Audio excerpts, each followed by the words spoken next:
ঘুম থেকে উঠে আমি সকালবেলা তো বাসি ঘরটা ঝাড় দিয়ে নিয়েছি। আর দেখো বাসি ঘরটা ঝাড় দেওয়ার পরে আমি চলে এসেছি উঠোনটা ঝাড় দিতে। আর এখন বাজে ঠিক সকাল 6:30 আর চারিদিকে দেখো কুয়াশায় কেমন ভর্তি হয়ে গেছে। তা চলো বন্ধুরা, শুভ সকাল আমার প্রিয় বন্ধুরা, তোমরা কেমন আছো? আশা করছি সবাই খুব ভালো আছো এবং সুস্থ আছো। আমার এই ব্লগটা যে যেখান থেকেই দেখছো না কেন সবাইকে ভালোবাসা জানিয়ে আজকে আবার একটা নতুন ব্লগ শুরু করছি। আর চারিদিকে এতটা পরিমাণ কুয়াশা পড়েছে না, কি বলবো তোমাদের। দেখো আমার সোয়েটার টুপি সব পরতে হয়েছে কারণ খুবই শীত করছে। আর আমার উঠোনে তো ওদিকটা ঝাড় দেওয়া হয়ে গেল, আর দেখো এই ছোট্ট কলপারের এদিকে ঝাড় দিতে দিতে চলে এসেছি। মাঠের দিকে চারিদিকে কুয়াশায় ভর্তি হয়ে গেছে। একদম দেখো চারিদিকে না কিচ্ছু দেখা যাচ্ছে না। গাছপালাগুলো একদম আবছা আবছা দেখা যাচ্ছে, আমাদের বাড়ির গাছগুলো। আর মাঠের দিকে তাকালে তো কোনো ফসল দেখাই যাচ্ছে না। ওদিকে তো আমার পুরো উঠোনটা ঝাড় দেওয়া হয়ে গেছে। আর ঝাড় দিয়ে যেখানে জড়ো করে রাখি সেইখানে রেখে দিচ্ছি। আর এখানে এত পরিমাণ ধুলো, ঠেলে ঠেলে নিয়ে যেতে প্রচণ্ডই কষ্ট হচ্ছে। সেই জন্য ধুলোগুলো থেকেই যাচ্ছে। আর যে পাতা টাতাগুলো সেইগুলো হচ্ছে ঝাঁটিয়ে ওপর থেকে নিয়ে যাচ্ছি। আর এই ধুলোগুলো না এখান থেকে কিছুতেই যায় না। যতই ঝাঁটিয়ে হচ্ছে অন্য জায়গায় দিই না কেন, আবার সে এখানে না ধুলো হয়েই যায়। আর এত জায়গায় লেপা তো সম্ভব না, কারণ অন্য জায়গা থেকে গোবর আনতে হয়। আমাদের তো আর গরু নেই। তা দেখো উঠোনটা কিন্তু সব ঝাড় দেওয়া হয়ে গেছে। আর এখন চলে এসেছি উনুনের কাছে। আর উনুনের বাসি ছাইটা এখন তুলে নিলাম বস্তার উপরে। বস্তাটা বাইরে রেখে এসে পুরো রান্নাঘরটা ঝাড় দিয়ে নিলাম। আর রান্নাঘরের যে বারণটা না সেটা খুঁজে পাচ্ছিলাম না। মনে হয় জ্বালানির তলায় ঢুকে গেছে। সেই জন্য হচ্ছে ঝাঁটাটা দিয়ে একটু ঝাড় দিয়ে নিলাম। আর আজকে উনুনটা লেপার জন্য আমি একটু গোবর আর একটু মাটি নিয়ে নিয়েছি।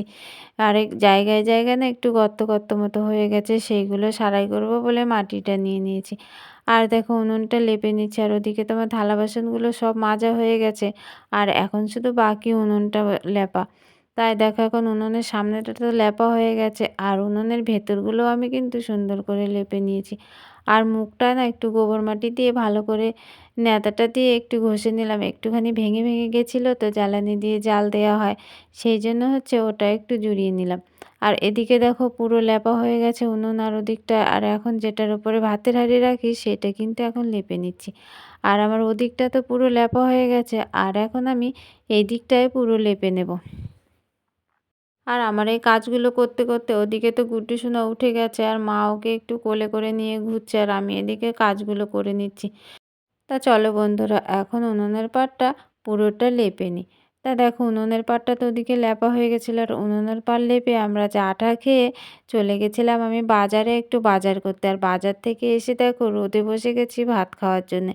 কারণ হচ্ছে আগের দিনের অনেকটা ভাত ছিল আর তরকারি ছিল, তাই সেইগুলো ফেলে দেবো। তাই মা বলল এগুলো খেয়ে নিই, তারপরে রান্নাটা করে নিবি। তাই সেই জন্য আমি আর মা ভাতটা হচ্ছে বেড়ে নিয়েছি। মাকে দেখো থালায় দিয়ে দিয়েছে। আর যে গামলায় তরকারি ছিল আমি কিন্তু সেই গামলায় নিয়ে নিয়েছি।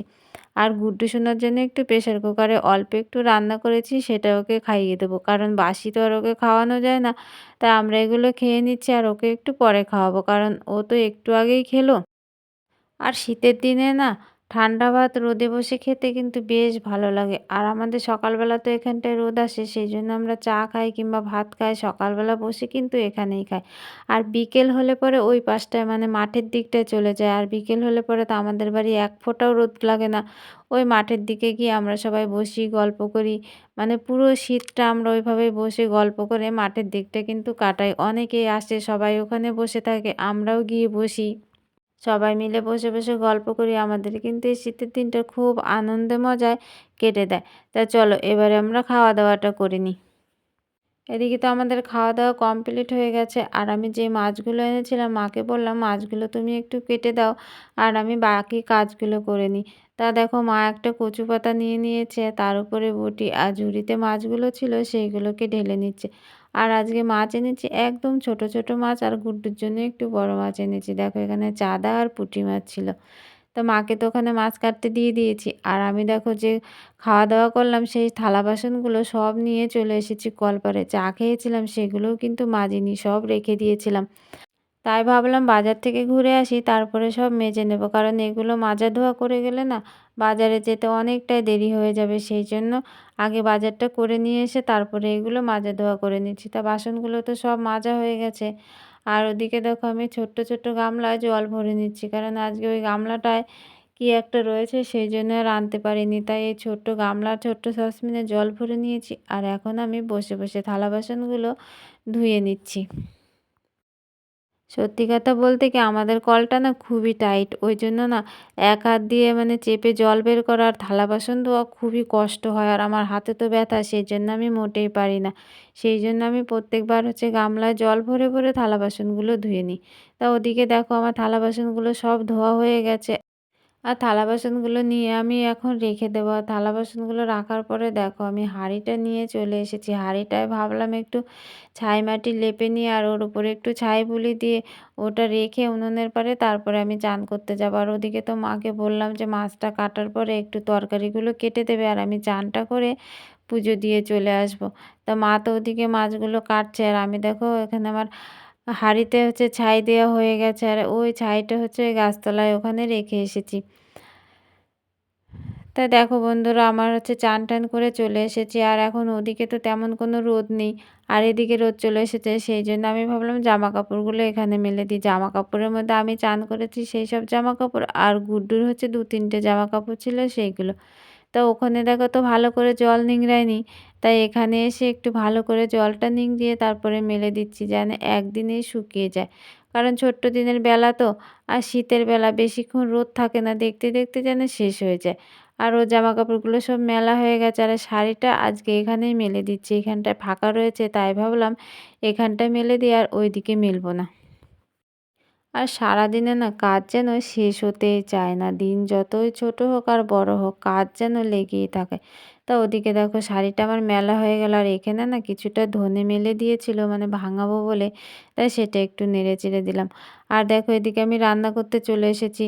সেই দেখলে তো মা মাছ কাটছিল। সেই ছোট্ট মাছগুলো দিয়ে আলু, বেগুন, মূলো, ডাঁটা এসব দিয়ে না একটু চচ্চড়ি মতো করছি শুকনো, শুকনো করে। আর ছোট মাছ দিয়ে না গামাখা, গামাখা চচ্চড়ি করলে না খেতে বেশ ভালো লাগে। তাই মা বলল, "একটুও কিন্তু ঝোল, ঝোল করবি না।"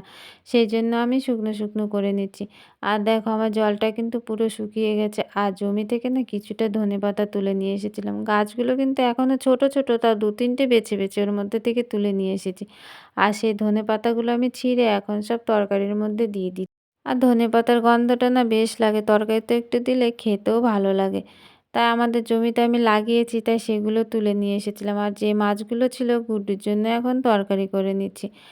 ওদিকে দেখো রান্নাবান্না কমপ্লিট হয়ে গেছে। রান্নাবান্না কমপ্লিট করে খাওয়া-দাওয়া করে সব বাসন-কোসন নিয়ে কলপাড়ে চলে এসেছি। আর বাসন-কোসনগুলো তো সব মাজা হয়ে গেছে আর এখন আমি প্রেশার কুকারটা মেজে নিচ্ছি। অনেকদিন পরে আবার প্রেশার কুকারটা বের করেছি। আজকে গুড্ডু সোনার একটু ভাত করলাম সেইজন্য বার করা হয়েছে। আর গুড্ডু সোনার ভাত বলতে চাল, ডাল একটু সবজি দিয়ে ওকে একটু খিচুড়ি মতো করে দিয়েছিলাম আর একটা ডিমের পোচ করে দিয়েছিলাম। কারণ ভাতের সাথে একটা অন্য কিছু না হলে না ও খেতেই চায় না। তা দেখো আমার থালা বাসনগুলো তো সব ধোয়া হয়ে গেছে। আর থালা বাসনগুলো ধোয়ার পরে একটুও কিন্তু বসিনি। দেখো চলে এসেছি জমিতে। আর কত সুন্দর শাক হয়েছে। আর এই যে দেখো আমি রান্নাবান্না করার পরে কিন্তু সব বালতি করে জল ভরে, ভরে গামলা, বালতি সব ভর্তি করে রেখেছি। কিসের জন্য বলো তো? এই মটর শাকগুলোতে দেবো বলে।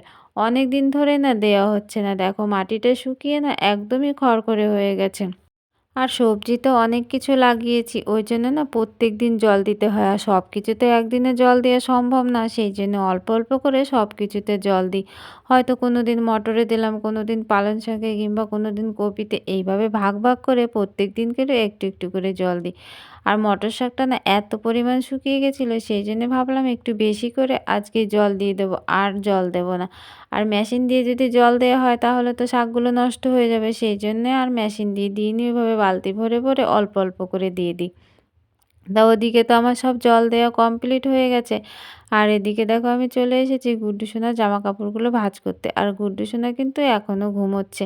তা আমি ভাবলাম ও যখন ঘুমোচ্ছে তাই ওর পাশে বসে বসে আমি কিন্তু জামা কাপড়গুলো এখন ভাঁজ করে নিচ্ছি। আর অনেকগুলো জামা কাপড় ছিল। কাচা হয়েছে আগের দিন কিন্তু না ভাঁজ করা হয়নি। তাই আজকে একটু সময় আছে সেই জন্য ভাবলাম জামা কাপড়গুলো একটু ভাঁজ করে নিই। আর ওদিকে একজন ডাকলো, তাই গেছিলাম শুনতে যে কিসের জন্য ডাকছে। দেখো গুড্ডু সোনা কিন্তু নড়াচড়া করে উঠে পড়েছে। আর এখন ও কিন্তু ঠিক আমার কাছেই চলে যাবে। তা বলছে, "কি করছো মা? এগুলো আমার জামাকাপড়গুলো নিয়ে দাও।" ওকে বলছি, "জামাকাপড়গুলো একটু ভাঁজ করে দিচ্ছি।" আর জামাকাপড়গুলো কিন্তু আমার এখনো সব ভাঁজ করা হয়নি। তার মধ্যেই দেখো ও কোলে চড়ে বসছে। ওকে কোলে নিয়ে তো আর জামাকাপড়গুলো ভাঁজ করা সম্ভব না। তা চলো পরে জামাকাপড়গুলো ভাঁজ করে নেবো। এখন ওকে একটু ঘুরিয়ে নিয়ে আসি। তা চলো বন্ধুরা, ব্লগটা আর বড় করছি না। ব্লগটা আজকের মতো এখানেই শেষ করছি। তোমাদের সাথে দেখা হবে আবার পরবর্তী একটা ব্লগে। ততক্ষণে তোমরা সবাই ভালো থাকো আর সুস্থ থাকো। টাটা সবাইকে। Good night.